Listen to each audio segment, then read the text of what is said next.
Welcome back to Into the Trenches. I'm your host, Will Ortner, and we are going to break down the NFL teams that I believe had a great offseason.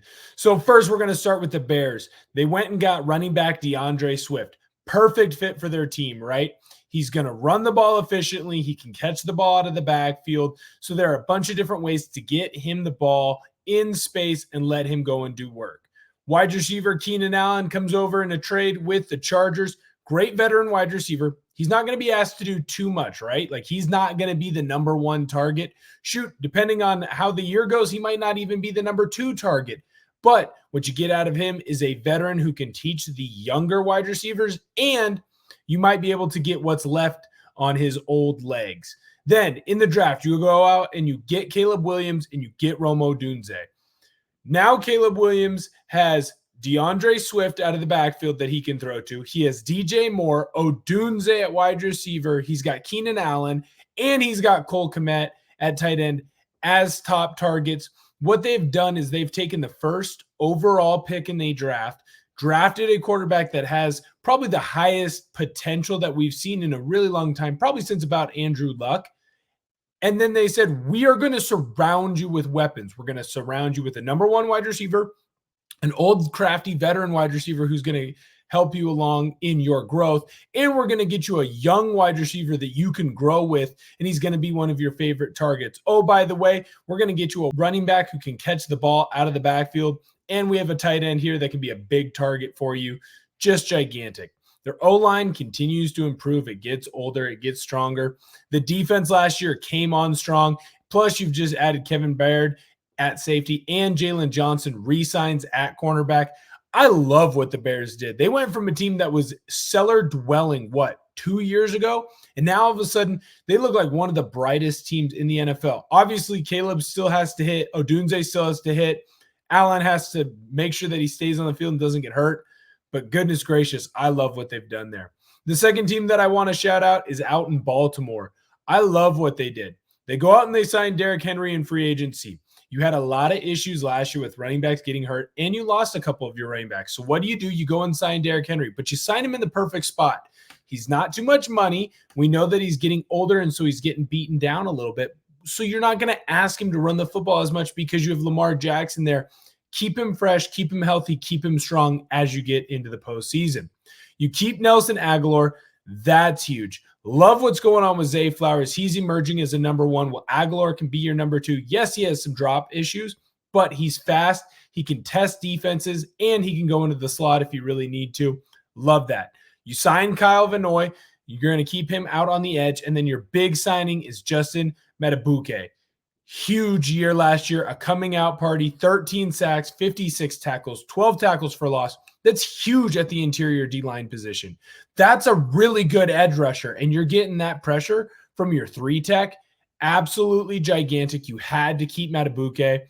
I love what the Ravens are doing. It's really just, hey, we were right there. We had, a conference championship in our grasp. That puts us in the Super Bowl. Anything can happen once you get to that spot. Just build, try and make some of your weaknesses your strengths. I like what they're doing. And you didn't let your big fish get away, and you were able to re-sign those guys. The last team that I really, really enjoyed what they did were the Houston Texans. You trade a 7th rounder away, you get running back Joe Mixon. You trade away Minnesota's 2nd round pick that you really just kind of got out of pure luck, right? You then trade that away for a 2024 6th rounder, a 2025 5th rounder, and you get wide receiver Stephon Diggs. Has he been a malcontent? Has he had some issues with forcing his way out?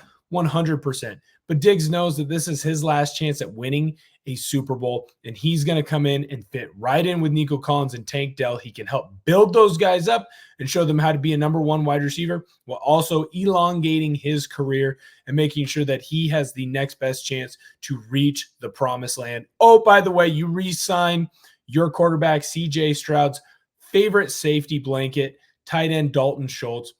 Absolutely huge. Love what they're doing on offense. That defense is only going to continue to get stronger and stronger. Love Will Anderson. Love how he came on late. You've got DeMeco Ryans there as your head coach, so you know that defense is going to get built up. I just love what they're doing. I really like what Houston has built down in Texas, and now it really feels like that's a team where it's Chiefs, Cincinnati, Baltimore. You have to throw the Texans in that conversation, as we've seen a couple other teams take steps back. So that's absolutely huge. Some honorable mentions I want to make sure that I do throw out there. I really like what the Lions did this offseason. You locked down St. Brown and you locked down Sewell. Those are two huge deals. Sewell has been one of, if not the best, young offensive linemen in the entire NFL. Get him locked down, keep him there for as long as you can. He's kept Goff upright. He's helped build one of the best, if not the best, offensive line units in the NFL. Got to keep him locked down. And then Amon-Ra St. Brown, he's been absolutely nails for you. He's turned into a number one wide receiver target and threat. Had to sign him, lock him down, keep building that team. The other team I liked was the Eagles. You sign Saquon Barkley, you extend Brown and Smith. Now you have all these weapons on the offensive side of the football. I know your running game wasn't necessarily your weak point, but when you struggled last year, when Hurts, let's be honest, Hurts got banged up last year. He wasn't the same. When you have a running back like Saquon Barkley, that can take some pressure off Hurts, and it can also take pressure off Hurts to run the football. Now he might not have to do that as much. Just hand the ball off to your running back. I love what they're doing. Obviously, you're losing the Hall of Famer in Kelsey right there at your center spot, but everyone else, for the most part, on your offensive line is staying, and they're getting younger. I like what you're doing there. Keep building. The last team that I like what they did was the Kansas City Chiefs. You basically kept everyone on the defense except for Snead and Willie Gay Jr., right? And you got a little bit back from Snead. If Brown or Worthy hit, that's absolutely huge. You get Brown in free agency, and then you get Worthy in the draft. If either one of those guys can hit, you are going to have a deep threat. If they both hit, you now have two deep threats that can stretch the field that you have not had since Tyreek Hill. You can also play Worthy or Brown in the slot and use them on quick slants and quick screens that we know Kansas City loves to do, and Andy Reid is going to find different ways to get these guys open. Gigantic. My worry is about the length of Rashee Rice's suspension. Look, I'm not out here to defend what he did. It's indefensible. What you saw out of him last year on the football field was growth to the point where you were talking about him being your number one wide receiver target at the end of the season. That is going to get set back however long the suspension is, and it could be historically long. We're talking at minimum, it sounds like right now, is about half the season. So if it's just half the season, that's a lot of games to lose your number one wide receiver. I'll be interested to see about how long that suspension is going to be. And for me, that along with Kelsey's, how much of aggression is he going to take? Because let's call a spade here. He's going to take a regression because last year he took a regression. He's getting older. He's at the end of his career and everyone knows it. So you know he's going to take a step back. How big is that step back? Is he going to be smart enough to still find a way to get open, even though the big plays are probably going to be gone?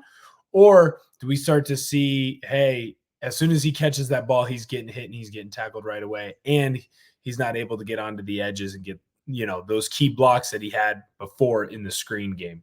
So those are all things that I want to see with the Chiefs. That being said, I still really like their offseason.